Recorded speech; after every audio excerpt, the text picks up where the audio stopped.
करीमपुर नाम के गांव में मेघना नाम की सुंदर लड़की रहती थी। मेघना के माता पिता नहीं थे, वह अपने भैया और भाभी के साथ रहती थी। मेघना के भाई की शादी 1 साल पहले ही हुई थी। 1 साल में ही भाभी और मेघना में माँ बेटी जैसा रिश्ता बन गया था। मेघना, कल तुम्हारी परीक्षाएं हैं ना, तो तुम आटा क्यों मार रही हो? मैं आटा मार दूंगी, तुम जाओ पढ़ाई करो। भाभी, मैंने पूरी तैयारी कर ली है, इसलिए मैं रोजाना की तरह आटा मार सकती हूँ। अगर तुमने पूरी तैयारी कर ली है तो थोड़ी देर आराम करो। परीक्षा के दौरान पर्याप्त मात्रा में आराम करना भी बहुत जरूरी है। जब तक तुम्हारी परीक्षाएं हैं तब तक मैं सारा काम कर लूंगी। रचना भाभी, आप बहुत अच्छी हैं। हाँ, बिल्कुल तुम्हारी तरह। जहाँ एक और मेघना अपनी भाभी से प्यार करती थी, वहीं दूसरी तरफ मेघना के भाई राघव अपनी पत्नी को बिल्कुल पसंद नहीं करते थे। राघव इस बात से नाराज रहता था कि उसकी शादी में उसे बहुत कम दहेज दिया गया। रचना कहाँ मर गई? मेरे जूते कहाँ हैं? यहीं कहीं रखे होंगे, मैं अभी ढूंढ देती हूँ। ढूंढ देती हूँ का क्या मतलब है? अपनी जूतियाँ तो तुमने बहुत संभाल कर रखी हैं, और मेरे जूते कहाँ फेंक दिए? अब आप सुबह सुबह लड़ाई मत शुरू करो। मैंने आपके जूते धो कर रखे थे, शायद छत पर सूख रहे होंगे, मैं अभी लेकर आती हूँ। जब तक रचना छत पर से जूते लेकर आई तब तक राघव जा चुका था। रचना ने देखा कि उसकी जूतियाँ गायब हैं। मेरी जूतियाँ कहाँ गईं? रचना पागलों की तरह पूरे घर में जूतियाँ ढूंढने लगती है। भाभी, मैंने गुस्से में भैया को आपकी जूतियाँ फेंकते देखा था। मेघना, जूतियाँ ढूंढने में मेरी मदद करो। वे साधारण जूतियाँ नहीं है, वे मेरे लिए बहुत खास हैं। रचना और मेघना शाम तक जूतियाँ ढूंढते रहे, लेकिन उन्हें नहीं मिल पाई। शाम को जब राघव घर लौटा तो उसके साथ एक औरत थी। ये मेरी नई पत्नी है, और मेघना तुम्हारी नई भाभी। रचना, मैं तुम्हें तलाक देता हूँ। ये लो तलाक के कागजात, इन पर साइन करो और निकल लो। रचना को राघव का घर छोड़ना पड़ा। मेघना की नई भाभी अपने साथ ढेर सारी दौलत लाई थी, लेकिन उसके पास प्यार की दौलत बिल्कुल भी नहीं थी। नई भाभी सारा खाना खुद खा लेती या अपने पति को खिला देती, और मेघना के लिए कुछ भी नहीं छोड़ती। मेघना पूरे दिन पढ़ाई करके थक चुकी होती थी। उससे खाना नहीं बनाया जाता था। वह या तो बचा खुचा खाकर सो जाती या फिर भूखे पेट ही सो जाती। एक दिन मेघना को उठने में जरा सी देर हो गई। उस दिन उसका एग्जाम था। मेघना जल्दी से तैयार हुई, लेकिन उसे अपनी जूतियाँ नहीं मिल रही थीं। अब ये जूतियाँ कहाँ चली गईं? भाभी, 1 मिनट दरवाजा खोलना, मेरी जूतियाँ शायद कमरे में ही रह गई हैं। मेघना चिल्लाती रही, लेकिन भाभी ने कमरे का दरवाजा नहीं खोला। हे भगवान, अब मैं क्या करूं? परीक्षा शुरू होने में सिर्फ 5 मिनट बचे हैं। मेघना नंगे पैर ही स्कूल की तरफ दौड़ पड़ी। रास्ते में एक जगह रोड पड़ रहा था, वहाँ टूटी हुई ईंटें पड़ी हुई थी। मेघना उन ईंटों पर दौड़ती गई। उसके पैर बुरी तरह घायल हो गए। खून से लथपथ पैरों से वह 15 मिनट लेट क्लास में पहुंची, लेकिन उसने किसी तरह अपनी परीक्षा दे दी। लौटते समय उसके स्कूल के एक टीचर उसे अपनी साइकिल से घर तक छोड़ गए। मेघना अपने पैरों को देखकर रो रही थी। रचना भाभी, आप मुझे छोड़कर कहाँ चली गई? आपके बिना मैं अनाथ हो गई। तभी मेघना के सिर पर ऊपर मचान से एक जूती गिरती है। अरे, ये तो रचना भाभी की जूती है। उन्होंने इसे कितना ढूंढा था। मेघना मचान पर चढ़कर दूसरी जूती भी ढूंढ निकालती है। मेघना ने जूतियां पहनकर देखी। घायल होने की वजह से उसे दर्द हो रहा था, लेकिन किसी तरह उसने जूतियां अपने पैरों में डाली। जूतियां पहनते ही मेघना को महसूस हुआ जैसे उसके पैरों में घाव है ही नहीं। मेघना ने जूतियां उतार कर देखा। उसके पैर पूरी तरह से ठीक हो चुके थे। मेघना की नई भाभी ने ये सब देख लिया। अच्छा, तो इसे कहीं से जादुई जूतियां मिल गई हैं। कोई बात नहीं, इन्हें मैं तोड़ फोड़ कर फेंक दूंगी। मेघना जब नहाने चली गई तो उसकी भाभी उसके कमरे में पहुंची। है तो ये जूतियां बहुत सुंदर, तोड़ने से पहले एक बार जूतियां पहनकर देख लेती हूँ। भाभी ने जैसे ही जूतियां पहनी उसके पैर घाव से भर गए। अरे ये क्या हो गया? मर गई रे, मर गई। अरे अरे कोई मदद करो। मेरे पैरों में इतने घाव कैसे हो गए? राघव अपनी पत्नी को अस्पताल ले जाता है।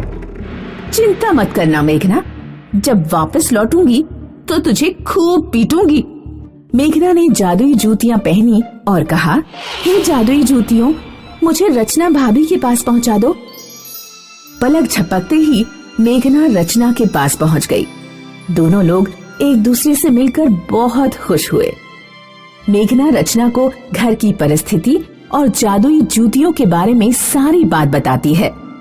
ये जादुई जूतियां मुझे एक सिद्धि प्राप्त ऋषि ने दी थी। अब तुम्हें अपनी नई भाभी से डरने की कोई जरूरत नहीं है। आज से तुम मेरे साथ यहीं रहोगी। मेघना अपनी पुरानी भाभी के साथ खुशी खुशी रहने लगी। एक गांव में सोनम नाम की एक लड़की अस्पताल के बाहर छोले बेचा करती थी। गर्मा गर्म छोले ले लो, चना जोर गरम बाबू, मैं लाई मजेदार चना जोर गरम। इसमें डाला है बढ़िया मसाला, इसे खाएगा दिल वाला, ले लो चना जोर गरम। सोनम के छोले खूब बिका करते थे। अस्पताल के मरीज जब ठीक होकर बाहर आते तो वे एक बार सोनम के छोले जरूर खाते। अस्पताल के बाहर पिंकी नाम की एक पापड़ बेचने वाली भी आती थी। पिंकी के पापड़ कम बिका करते थे, इसलिए वह सोनम से बहुत चिढ़ती थी।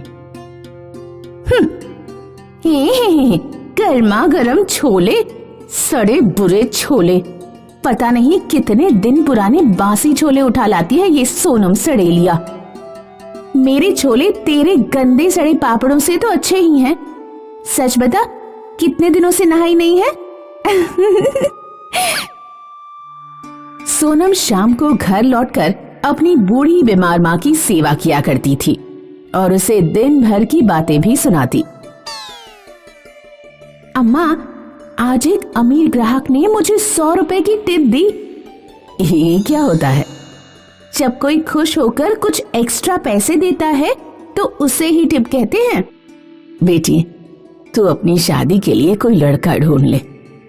मैं तो कहीं उठकर जा भी नहीं सकती। पहले तुम पूरी तरह स्वस्थ तो हो जाओ, तब मैं अपनी शादी कर लूंगी। सोनम की माँ का स्वास्थ्य दिन पर दिन बिगड़ता गया। एक दिन उसे अपनी माँ को लेकर अस्पताल जाना पड़ा। पिंकी यह देखकर बहुत खुश हुई। सोनम की अम्मा अस्पताल में है, वो अब छोले बेचने नहीं आ पाएगी।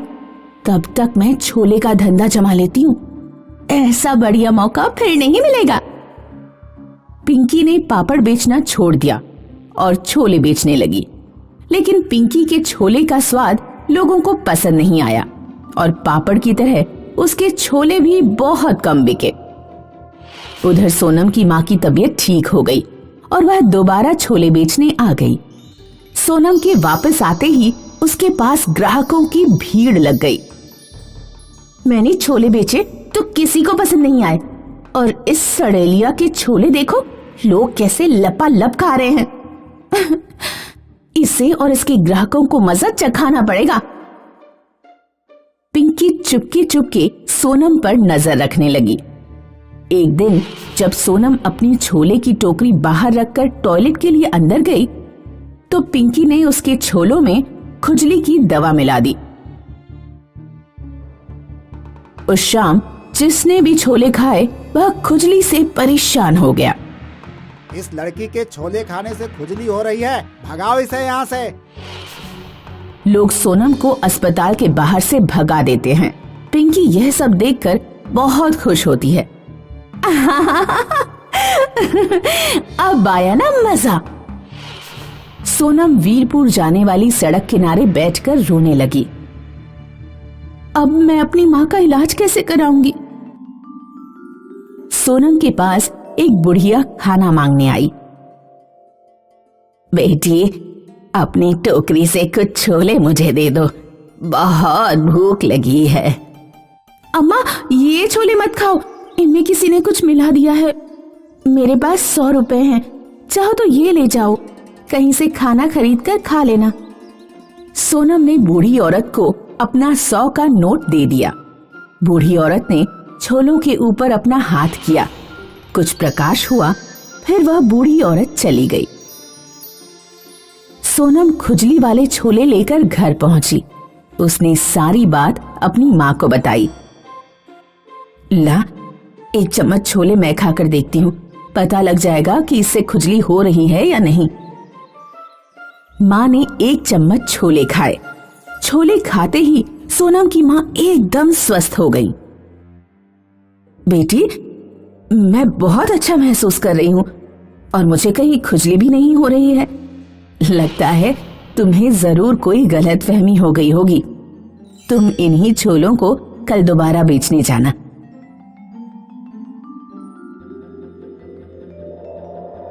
सोनम अगले दिन ही छोले लेकर अस्पताल के बाहर पहुंची। अस्पताल के बाहर ये बात फैल गई कि एक लड़की जादुई छोले बेच रही है, जिसके छोले खाने से कोई भी बीमारी ठीक हो जा रही है। सोनम के पास रोगियों की भीड़ उमड़ने लगी। लोगों ने उसे 2 गुने 3 गुने पैसे दिए और छोले खाए और सभी स्वस्थ होकर अपने घर लौट गए। पिंकी को भी यह बात पता लगी। जादुई छोले, ये क्या पागलपन है, जरा मैं भी तो खाकर देखूं। पिंकी ने भी सोनम के छोले खरीदे। जैसे ही उसने छोले खाए, उसे भयानक खुजली होने लगी। अरे अरे अम्मा, मर गई रे, ये क्या हो रहा है? हर जगह बहुत खुजली हो रही है। मर गई रे, मर गई। सोनम ने देखा कि बूढ़ी औरत जिसे उसने 100 का नोट दिया था, दूर खड़ी मुस्कुरा रही है। सोनम समझ गई कि जादुई छोले उसी बूढ़ी अम्मा का चमत्कार है। बूढ़ी औरत पिंकी के पास गई और उससे बोली, क्या अब भी तुम कभी दूसरों के सामान में कोई उल्टी सीधी चीज तो नहीं मिलाओगी? अगर तुम वादा करो तो मैं तुम्हारी खुजली ठीक कर दूं। हाँ हाँ हाँ, मेरी खुजली जल्दी से ठीक करो। मैं वादा करती हूँ, आगे से कोई शरारत नहीं करूंगी। औरत पिंकी को ठीक कर देती है और गायब हो जाती है।